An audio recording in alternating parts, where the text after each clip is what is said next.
fosse bom ter feito isso também com a introdução do curso, mas agora está feito. E vamos lá. Então, agora eu vou projetar o capítulo 2 para vocês.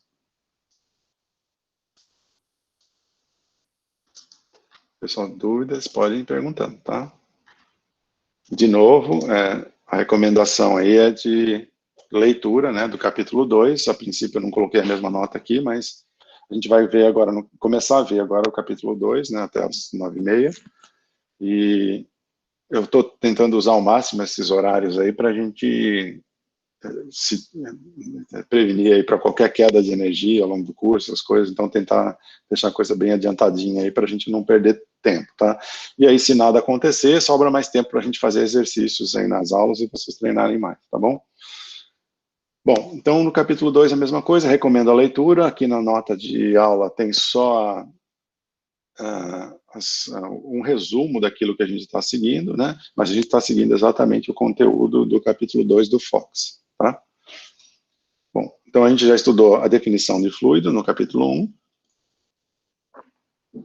E agora a gente vai entender como que a gente vai tratar o fluido aí como um contínuo.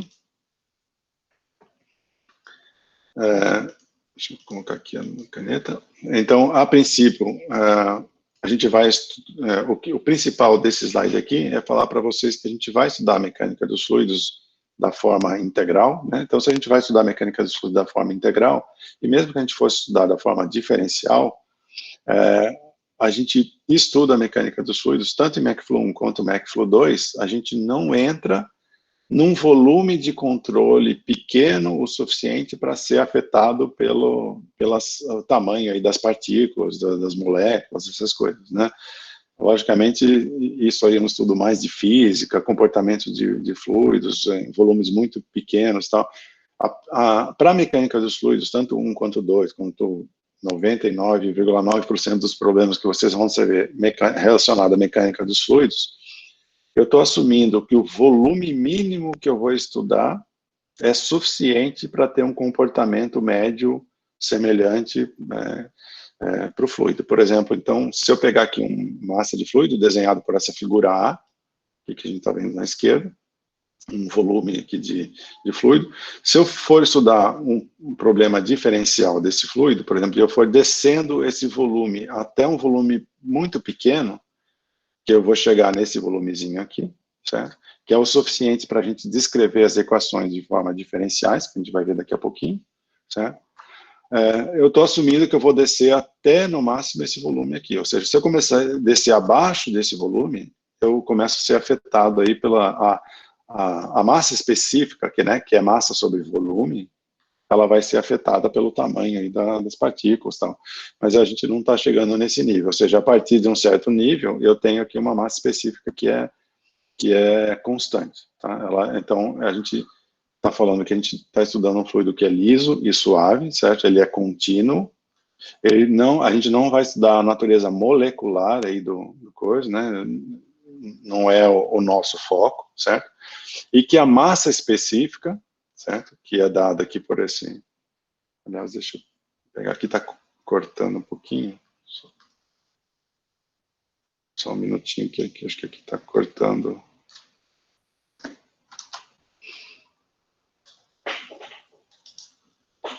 E que a massa específica, né, ela é o limite do dm/dv, certo? Então, primeiro, o que é massa específica? É massa sobre volume, né? Então, se eu estou pegando um determinado volume aqui,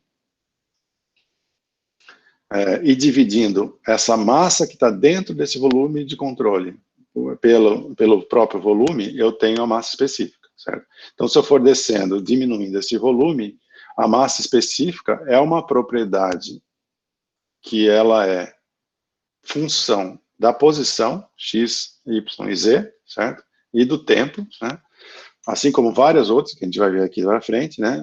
As propriedades, velocidade, massa específica, propriedade do fluido, assim por diante, a gente vai poder descrever como função da posição e do tempo, certo? Mas ela está assumindo que ela é um contínuo, ou seja, eu vou estudar volumes acima desse volume aqui, tá? E aí, fazendo uma diferenciação, essa aqui é a definição de massa específica, tá? cuidado com o termo em inglês, porque massa específica em inglês é density, certo? E density em português não tem unidade, certo? A densidade em português é massa específica sobre massa específica da água em condições padrão. Então, a densidade é 1, sem dimensões, certo? A gente vai ver isso em detalhes nos exercícios, tá? Mas a densidade é 1 quando a massa específica daquela substância, daquele fluido, for igual exatamente à massa específica da água nas condições atmosféricas padrão, tá? E a unidade que tem unidade é a massa específica, que é massa sobre volume, tá? Então, cuidado aí, a gente vai diferenciar essas três, mas... e peso específico, a gente vai ver em alguns exercícios a gente usa, em algumas tabelas a gente tem, é a massa específica dividido pela gravidade, tá?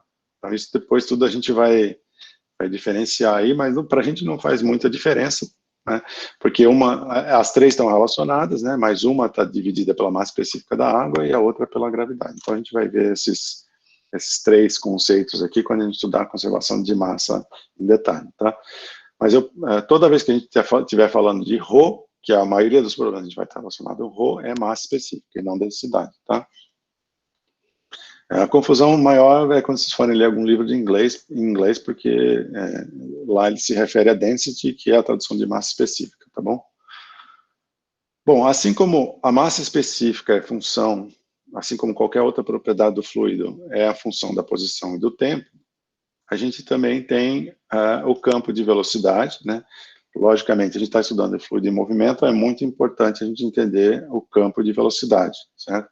O campo de velocidade é o que descreve aí a velocidade em cada posição, mesma coisa, x, y, z e tempo, certo? E, logicamente, a gente pode escrever isso através de uma equação desse tipo aqui, né? Onde a velocidade tem as suas componentes u, v e w, certo? Nas direções I, J, K, certo? Isso aqui a gente vai ver também em detalhes lá quando a gente for fazer, mas a princípio eu posso descrever a velocidade através de um campo de velocidade. Isso daqui ela é bem mais importante no estudo diferencial, não tão importante no integral, mas o conceito a gente vai continuar usando. Vocês vão usar mais isso em MACFLU 2 do que em MACFLU 1, certo? Mas, de qualquer forma, é bom vocês entenderem bem, né, que qualquer propriedade do escoamento ou do fluido, a gente pode escrever através da variação no tempo e no espaço, certo? E para o escoamento permanente, é outra palavra que a gente vai usar bastante aqui, né, o que a gente entende por escoamento permanente? Qualquer situação permanente é aquela que não muda com o tempo, certo? Então, se ela não muda do tempo, eu não tenho mais a função daquele campo de velocidade, daquela propriedade específica com o tempo, certo? Um escoamento permanente é aquele que depende apenas da posição, certo? Então, tanto o campo de velocidade quanto as propriedades do fluido dependem só de x, y, z. Por quê? Se ele não depende do tempo, qualquer variável, qualquer derivada de qualquer coisa desse escoamento ou do fluido com o tempo é zero, certo? Então, a variação da massa específica com o tempo é zero, a variação, por exemplo, do campo de velocidade é zero, então eu não dependo mais do tempo, certo? Qual que é a definição de escoamento permanente, que alguns alunos às vezes ficam um pouco confusos? A forma mais fácil de entender imaginem que eu tenho um escoamento que eu vou tirar fotos, né? Agora, vou tirar foto daqui a 1 segundo, vou tirar daqui a 30 segundos, daqui a 1 minuto. Se eu tiver várias fotos em tempos diferentes, se eu olhar para o escoamento, ele está sempre igual. Essa é a definição de escoamento permanente. Ou seja, eu não vou ter variação do escoamento ao longo do tempo, certo? Então, se eu olhar para um determinado ponto do escoamento, aquele ponto vai estar sempre igual. Então, deixa eu pegar um exemplo aqui para diferenciar. Então, vamos imaginar que eu tenho aqui um escoamento numa tubulação. Aqui, eu estou explicando até bitridimensional, mas imagine que eu tenho uma tubulação, e aqui, essa figura aqui está representando os vetores de um campo de velocidade. Por exemplo, então, se eu pegar essa corte aqui nessa tubulação, esse daqui representa um campo de velocidade. Então, essa partícula está se movimentando com velocidade zero, por exemplo, a gente vai explicar por que isso também lá no capítulo 4. E essa partícula está se movimentando com essa velocidade, essa com essa, e a partícula aqui do centro está se movimentando com velocidade máxima, certo? Então, isso aqui representa um campo de velocidade, certo? Um escoamento é permanente quando esse campo de velocidade não muda com o tempo, ou seja, eu tenho movimentação do fluido, certo? O fluido está entrando, está saindo, está se passando por essa tubulação, mas ele está passando através dessa corte aqui, dessa tubulação, sempre da mesma forma. Isso que é a definição de escoamento permanente. Algumas pessoas fazem confusão nos primeiros exercícios, né? Quando eu falo escoamento permanente, achando que o fluido está parado. Não é que o fluido está parado, o fluido está se movimentando, mas sempre com o mesmo campo de velocidade. Tá? E isso, por que eu estou insistindo nisso? Porque tem vários problemas que a gente resolve de maneira bem mais simples, fazendo algumas premissas de escoamento permanente. Tá? Então, a gente vai ver isso também, principalmente no comecinho lá da definição do capítulo 4, na conservação de massa. Tá? Bom, então, como a gente definiu, se eu souber a propriedade do fluido e souber o campo de velocidade, então, no caso aqui, ele está dando um exemplo, que a gente vai ver em detalhes depois também, mas onde o campo de velocidade, ele tem só a direção U. Então, se eu pegar e voltar aqui, lembra que o meu campo de velocidade tem as velocidades U, V e W, certo? Nas direções I, J e K, certo?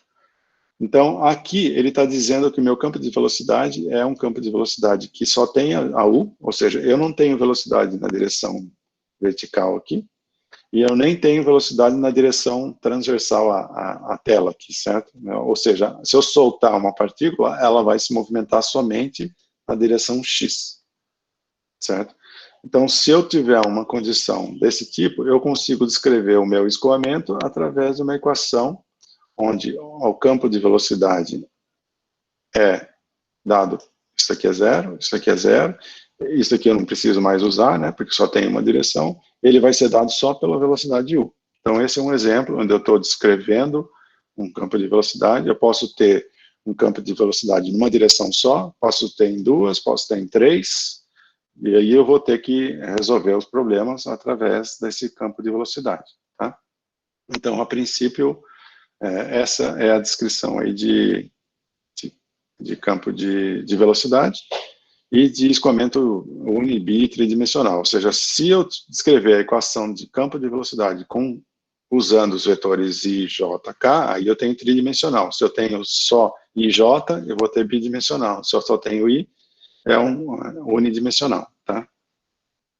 Fora isso, eu tenho o conceito de escoamento uniforme, que a gente também vai bater bastante, então não se preocupem se não estiverem entendendo todos os detalhes agora, mas a gente vai entender isso em detalhe, porque ele facilita bem a solução do problema.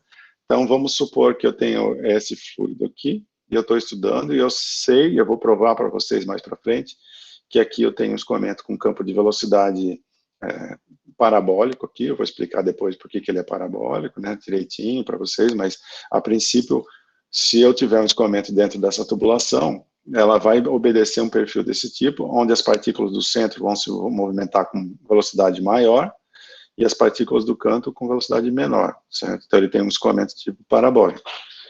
Mas se eu estiver estudando só a conservação de massa, eu posso substituir esse escoamento por o que a gente chama de escoamento equivalente, certo?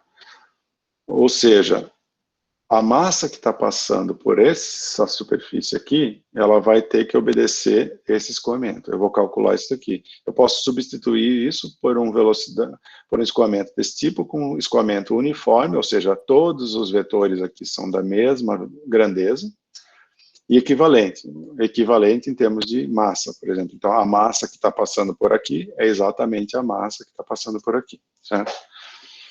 Então, aqui não precisa entender ainda diretamente como é que a gente calcula esse uniforme, como é que a gente usa, se é parabólico ou não, eu só queria dar a definição para vocês, tá? Então, eu vou falar várias vezes em escoamento permanente, e aí vocês sabem que a derivada de qualquer coisa aqui no tempo é zero, então ele só depende do espaço. Vou falar algumas vezes em escoamento tridimensional ou até unidimensional, e vou falar em escoamento uniforme, certo? E equivalente. Então, uniforme é quando a velocidade, o campo de velocidade é igual, e ele é equivalente quando ele tem a mesma massa passando por uma determinada superfície. Então, esse escoamento é equivalente a esse, se a massa que está passando aqui é a mesma massa que está passando aqui. Tá? A gente vai ver um pouco as implicações dessas coisas, e vai ver um pouquinho também alguns conceitos relacionados ao conceito de viscosidade. Então, se eu tivesse um escoamento com viscosidade zero, depois eu vou explicar direitinho, acho que vocês sabem o que é viscosidade, mas eu explico direitinho, mas a princípio, esse escoamento aqui, ele é desse tipo, porque o escoamento tem atrito com as partículas ao redor, né, e ele vai ter atrito com a tubulação, então ele vai obedecer um determinado perfil aqui, que a gente vai ver e vai mostrar para vocês como calcular. Se eu não tivesse atrito, eu não tenho por que segurar as partículas. Então, se o fluido está vindo aqui, as partículas vão se movimentar todas com a mesma velocidade. Então, eu teria um escoamento uniforme. Então, teoricamente, se eu tivesse um fluido com viscosidade zero, eu teria um escoamento uniforme. Se a velocidade não é zero, a gente vai mostrar que eu tenho escoamento com um determinado perfil, e isso a gente vai estudar lá para frente, no final do curso. Tá? Mas os conceitos importantes para vocês guardarem aqui são: fluido é contínuo, certo? A massa específica é dada por essa equação aqui, que a gente vai ver mudando com o tempo. Escoamento permanente, a derivada é zero no tempo, depende só no espaço. Escoamento uniforme, eu tenho um escoamento onde a velocidade de todas as partículas é igual, tá? Então, numa determinada seção, que lógico, né? Tá bom? Bom, não estou vendo nenhuma pergunta, eu vou seguir aqui. A princípio, então, lá no livro, tem algumas coisas que a gente vai ver como linhas de caracterização. No livro ele faz uma diferenciação em linhas do tempo, trajetória, linha de emissão, linha de corrente, certo? E eu recomendo que vocês leiam essas definições aqui. Eu vou focar aqui mais em trajetória e linha de corrente, né? São coisas diferentes, então eu vou até passar aqui, mas em MacFlu 1 a gente não vai usar muito disso daqui, tá? Vocês vão usar isso mais quando estiverem estudando, estudando o movimento de uma partícula, ou estudando de forma diferencial, assim por diante. A gente vai focar mais aqui em MacFlu 1 no escoamento integral, então a gente vai usar pouco essa definição de linha de corrente e trajetória, tá? Mas linha no tempo, eu vou começar com as duas mais importantes. Trajetória é o caminho traçado por uma partícula em movimento. Então, o que é isso daqui? Se eu soltar uma partícula e observar como essa partícula está se movimentando, eu tenho aí uma trajetória. Deixa eu mostrar aqui no exemplo. Imagine que aqui eu tenho uma parede, né, aqui eu tenho outra parede, e eu tenho um fluido se movimentando através dessa equação aqui que a gente vai ver daqui a pouquinho, né? Ou provavelmente na aula que vem aqui, que não vai dar tempo hoje. Mas aí, se eu soltar uma partícula aqui e verificar qual é o caminho que ela vai seguir, então a gente pode fazer isso, por exemplo, colocando um traçador. Eu posso colocar uma cor ou soltar uma, acho que até tem aqui um exemplo de traçador. Isso está muito para frente. Depois eu mostro para vocês aí. Mas se eu colocar, por exemplo, uma cor numa determinada partícula, ou soltar uma fumaça aqui, e observar o caminho que ela está seguindo, essa é a definição aí de trajetória, certo? É o caminho traçado por uma partícula em movimento, certo? E aí a gente pode querer estudar, a gente sabe que ao estudar uma trajetória de uma partícula, a gente consegue entender o escoamento. E isso vocês vão ver ao longo das equações, ao longo do curso, tanto em MacFlu 1 quanto em 2, mas mais em 2, tá? E linha de corrente é uma linha tangente à direção do escoamento em cada ponto, certo? Que aí, o que eu pegaria? Por exemplo, aqui é uma linha de corrente, ou seja, se eu pegar, por exemplo, todas as partículas que estão aqui escoando, para cada partícula eu traçar uma tangente, ou seja, qual o caminho que ela seguiria, a tangente a essa linha, eu tenho uma de linha de corrente, certo? Em regime permanente, a trajetória e a linha de corrente vão ser exatamente as mesmas. Por quê? Porque essas linhas de corrente, se nada muda com o tempo, as linhas de corrente e trajetórias também não mudam com o tempo. Então, o caminho que a partícula que eu soltei aqui vai percorrer, e a que eu soltar 1 segundo depois, ou 1 minuto depois, ou 1 hora depois, eles vão percorrer sempre a mesma trajetória. Então, a trajetória vai coincidir com a linha de corrente, tá? Então, através do estudo dessas linhas de corrente, eu consigo entender o escoamento, certo? E depois, daqui a pouco, eu vou explicar também o que é entender o escoamento, né? Entender o escoamento é ser capaz de resolver qualquer problema relacionado àquelas leis de conservação que a gente colocou, tá? Então, eu posso fazer isso através do estudo da observação da partícula, e aí eu vou entender tudo isso aqui. Como não é muito o nosso foco de mecânica dos fluidos, eu estou explicando para vocês, porque vocês precisam entender o que é uma linha de corrente, uma trajetória, mas não vão usar isso em detalhes para calcular os problemas, para resolver os problemas. Vocês vão usar isso mais em MacFlu 2, tá bom? Provavelmente quem for da MacFlu 2 para vocês não vai fazer uma revisão disso, então é bom vocês entenderem, tá? Faltou aqui linha do tempo e linha de emissão, então eu peço que vocês leiam o texto aí para entender a diferente, né? Mas linha de tempo é linha partícula adjacente marcada em determinado instante, que a gente usa muito pouco para solução de problemas, então eu acho que não é um problema. E linha de emissão é todas as partículas que passam por um determinado ponto no espaço. Acho que não tem muita necessidade, o que a gente usa mais realmente é a trajetória e linha de corrente aqui, tá? Mas se tiverem dúvida, podem ler, e se aí qualquer coisa no comecinho da aula 2 aí a gente volta a falar sobre isso, tá? Bom, aqui eu tenho um probleminha para a gente resolver. Uma coisa importante que eu vou falar para vocês várias vezes aí ao longo do curso, né? Mas vou começar hoje, é que se eu conseguir, para qualquer problema de mecânica dos fluidos, se eu tiver o campo de velocidade e se eu tiver como que o fluido se comporta nas condições de pressão e temperatura que a gente vai estudar, eu consigo resolver qualquer problema de mecânica dos fluidos, certo? Fala qualquer problema mesmo, qualquer problema que eu tiver através daquelas leis de equações, aquelas leis de conservação, com o campo de velocidade e a propriedade do fluido, e uma lei que nos dá propriedades dos fluidos, qualquer coisa em mecânica dos fluidos fica resolvida, certo? Então, aqui a gente vai ver ao longo do curso como resolver essas coisas que eu estou falando, né? Como calcular forças, como calcular resistências, como calcular movimento, a trajetória de um fluido, como calcular... Tudo isso eu consigo resolver através dessas duas variáveis, se eu tiver o campo de velocidade e as propriedades dos fluidos, né? Então, por isso que é importante vocês entenderem, por exemplo, se eu tiver a descrição de um campo de velocidade, certo? Se eu conseguir, para um determinado problema, determinar o campo de velocidade, eu consigo resolver qualquer coisa. Tá? Então, aqui eu primeiro vou dar um exemplo que é o do livro, que é do exemplo 2.1, onde ele pede para calcular aí a linha de corrente e trajetória para um escoamento bidimensional. A gente está fazendo bidimensional, que é mais fácil de enxergar aqui na tela, né? Mas pode ser tridimensional, assim por diante. Se eu tivesse o K aqui, né, IJK, eu teria 3 dimensões, mas aqui ele tem só 2 dimensões. Então, esse daqui é um escoamento típico em que o fluido tem um canto aqui e o fluido está passando por esse canto, certo? Eu poderia ter um fluido numa tubulação, eu poderia ter um fluido numa turbina, numa bomba, assim por diante. Descrevendo o campo de velocidade, eu consigo calcular a linha de corrente, consigo calcular a trajetória. Através da linha de corrente, trajetória e tudo, eu consigo calcular as forças, a movimentação do fluido e assim por diante, tá?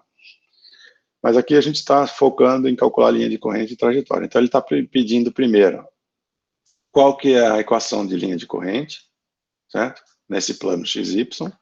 Para eu traçar a linha de corrente passando por um determinado ponto aqui, x0, y0. Desculpa, eu tenho uma dúvida aqui, já resolveu? O Vitor está perguntando aqui se o escoamento uniforme é a mesma coisa que fluxo laminar. A gente vai falar sobre fluxo laminar turbulento no comecinho da aula 2, está nos próximos slides que a gente vai ver daqui a pouquinho, mas não é a mesma coisa, tá? O uniforme está relacionado ao campo de velocidade e o escoamento laminar e turbulento está relacionado à característica do fluido. Mas eles estão relacionados porque se eu tiver um escoamento laminar, eu vou ter como descrever através exatamente aqui, por exemplo, esse escoamento do exemplo que eu estou mostrando aqui, a gente vai definir o que é laminar turbulento, mas num laminar eu consigo descrever o escoamento através de equações, certo? Porque eu tenho o escoamento seguindo sempre o mesmo comportamento, aí eu tenho linha de corrente, trajetória, essas coisas. O turbulento, eu tenho um componente caótico aí no meio, aleatório, que acontece em 90% dos escoamentos de mecânica dos fluidos, e a gente vai ver como resolver isso depois. Mas o laminar e turbulento é um pouco diferente de... Eu posso ter um escoamento laminar, que seja não uniforme, tá? Então, se eu pegar aqui, isso daqui, eu teria um escoamento laminar, mas não uniforme, tá? Então, aqui é um escoamento bem comportado, e isso a gente vai ver daqui a pouquinho nos slides, mas no comecinho da aula 2, tá? Foi a pergunta do Vitor. Posso só falar um negócio que é só para ver se eu entendi mais ou menos o que significa os dois? Claro, pode falar. Pelo que eu entendi, o escoamento laminar é quando um escoamento é previsível, em que, por exemplo, as pressões internas são mais ou menos constantes, de tal forma que não ocorrem movimentos fora de um padrão que você já percebeu inicialmente. Isso. Dentro disso, por exemplo, o escoamento uniforme que a gente falou, ele obrigatoriamente é laminar, mas não obrigatoriamente o escoamento laminar vai ter que ser uniforme. É isso? Perfeito, exatamente isso. A gente ainda vai definir, então, para quem não acompanha a discussão, a gente ainda vai definir, mas acho que vai ficar para o comecinho da aula 2, né, porque já está acabando a aula, mas é exatamente isso que você falou. Aqui tem a figura que representa o escoamento laminar, uma transição e um turbulento, né? Então, imaginem, por exemplo, que eu tenho aqui uma partícula marcada com uma cor, né? Um fluido vermelho, por exemplo, e um escoamento branco passando por aqui. Eu faço isso para observar o escoamento. Um laminar é quando ele tem exatamente um comportamento previsível, certo? E ele vai seguir exatamente uma linha de corrente determinada. Ele não necessariamente precisa ser uniforme, justamente porque se eu tiver um escoamento com viscosidade, que vai sofrer o atrito das paredes do fluido aqui, eu vou ter, por exemplo, um escoamento que vai seguir exatamente aquele perfil que a gente falou. A partícula do meio vai se movimentar com velocidade maior e a do canto com velocidade menor. Ele é laminar, porque a partícula está seguindo uma linha bem comportada, eu consigo descrever isso através de uma equação, consigo resolver, mas ele não é uniforme, então eu não preciso necessariamente ser uniforme. Ele seria uniforme se a viscosidade do fluido fosse zero aqui, aí eu teria exatamente um fluido uniforme, porque aí eu não estou seguindo, eu não estou sentindo nenhum efeito viscoso, e ele vai seguir sempre com a mesma velocidade. Por exemplo, se eu pegar aqui, se eu tenho um escoamento numa placa, por exemplo, tem uma determinada... Quem não acompanhar, não se preocupe, eu vou explicar isso no começo da aula 2.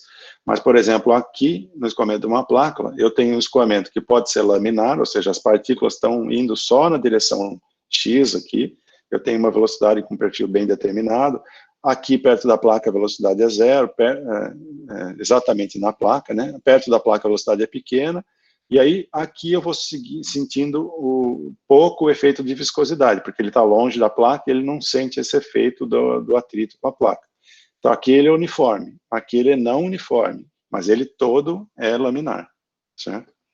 O que seria um escoamento turbulento? É que aí eu começo, vamos supor, se eu sei que a parede se eu ampliar a parede desse tubo, ela na verdade é rugosa, né? Então a partícula bate aqui, ela vai chocar com outra partícula, então eu vou ter um componente que eu vou ter velocidade, e isso vai acontecer com mais frequência quando a velocidade for mais alta, certo? Quanto mais alta a velocidade, maior eu vou ter esse choque de partículas, aí quando a partícula começa a chocar, aí eu tenho um comportamento que, em média, está se movimentando para cá, mas eu tenho partículas se movimentando na direção não X aqui, certo? Eu posso ir Y e Z. Então, aí eu tenho escoamento turbulento e eu vou ter que estudar esses dois escoamentos de maneira diferente, que a gente vai ver ao longo do curso, tá? Então, a sua definição foi precisa. Assim, o escoamento uniforme, ele necessariamente é laminar, mas o laminar não necessariamente é uniforme, ele pode ser não uniforme, tá? Então, essa é a definição. Então, a princípio, aqui a gente estaria estudando um escoamento, se não... Bom, se ficou claro, tá ok. Se não, qualquer coisa me interrompe de novo, tá? Então, aqui, a princípio, a gente vai resolver, a gente vai começar a aula 2 falando sobre esse exercício aqui, mas se vocês quiserem dar uma lida já sobre ele, então, ok. A gente vai, então, resolver isso aqui, mas a gente vai usar mais esse tipo de conceito aqui, que eu vou dar nesse exercício, lá em MacFlu 2, tá? Mas, de qualquer forma, é bom vocês entenderem esses conceitos. E a gente retoma a aula 2, fazendo uma pequena revisão desse comecinho, do capítulo 2, e seguindo até o final, tá bom?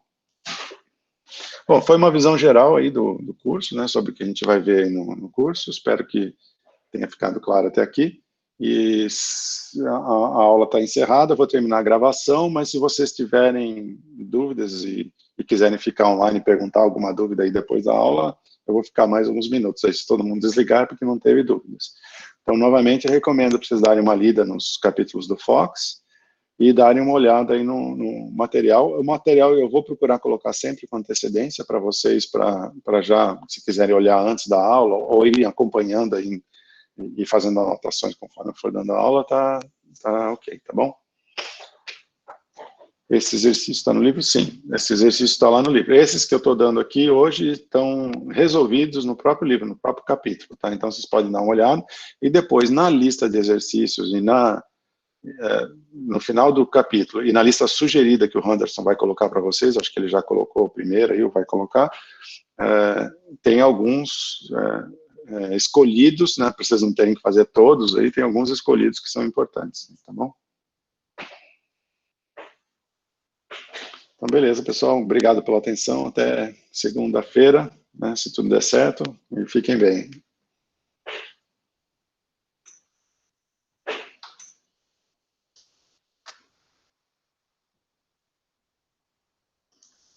Professor, Oi, pode perguntar. a edição 9 do livro é muito diferente? Eu não tenho a 9, então não sei te dizer. Eu estou trabalhando na 8, a 9 eu ainda não tenho. Eu vou até ver se eu consigo, mas a princípio eu tenho desde da quarta, então acho que elas mudam muito pouco. O que muda, às vezes, eles acrescentam alguns exercícios no final, às vezes muda um pouco o layout de cores, uma pequena explicaçãozinha. Não deve, assim, pelo que eu sei, desde das 5 para frente, aí que a gente tem mais em detalhes, muda muito pouco de uma para outra. É porque eu não tive a possibilidade de buscar os livros e eu acho que a Unicamp forneceu um jeito de acessar os livros online. E eu percebi que só tinha a edição 9, mas tudo bem, então. Tem um link com a edição 9, é isso? É minha biblioteca, mas não tem muitas informações sobre, mas você consegue acessar alguns livros que seguem as aulas, assim. Tá, eu acho que tem alguém colocando aqui um link para você aí da edição 8, se você quiser, você pode pegar a 8 também. Pode colocar aqui no chat, se quiser puxar. Beleza. Obrigado. Tá bom? Mas em particular não deve ter muita diferença, não. Assim, o que só talvez um pouquinho mais de dificuldade é se a gente colocar a lista de exercícios, talvez mude um pouquinho o número do exercício. Essa era a minha preocupação mesmo, mas tudo bem. Tá. Mas aí, a princípio, eu vou pedir para o Hanselson fazer uma correlação entre a 8 e a 9 e colocar lá também, tá? Perfeito. Obrigado, professor. Tá bom. Professor. Oi.